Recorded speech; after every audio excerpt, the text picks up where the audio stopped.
DYFI നേതൃത്വത്തിൽ ചിറ്റൂരിൽ youth literature festival സംഘടിപ്പിച്ചു.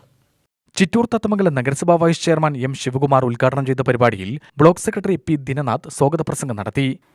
ചിറ്റൂർ ബ്ലോക്കിന് കീഴിലെ 12 മേഖലകളിൽ നിന്നായി തിരഞ്ഞെടുക്കപ്പെട്ട യുവാക്കളാണ് ഈ മത്സരത്തിൽ പങ്കെടുത്തുകൊണ്ടിരിക്കുന്നത്.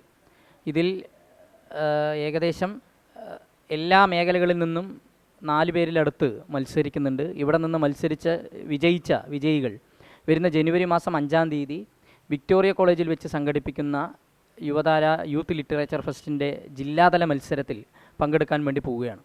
നമ്മളുടെ മേഖലയിലുള്ള കായിക മേഖലയിൽ അതോടൊപ്പം തന്നെ കലാമേഖലകളിലെ വിവിധ മേഖലകളിലുള്ള ചെറുപ്പക്കാരുടെ കഴിവ് തെളിയിക്കുന്നതിനുള്ള ഒരു വേദി ഡിവൈഎഫ്ഐ ഒരുക്കി കൊടുക്കുകയാണ്. ബ്ലോക്ക് പ്രസിഡന്റ് ആർ അച്യുതാനന്ദൻ അധ്യക്ഷനായി. അധ്യാപകരായ ജി ജയകുമാർ, കെ റിങ്കുരാജ്, പ്രസാദ് ചന്ദ്രൻ എന്നിവർ ക്യൂസിന് നേതൃത്വം നൽകി. T S Jinu, V R Ajay എന്നിവർ സംസാരിച്ചു.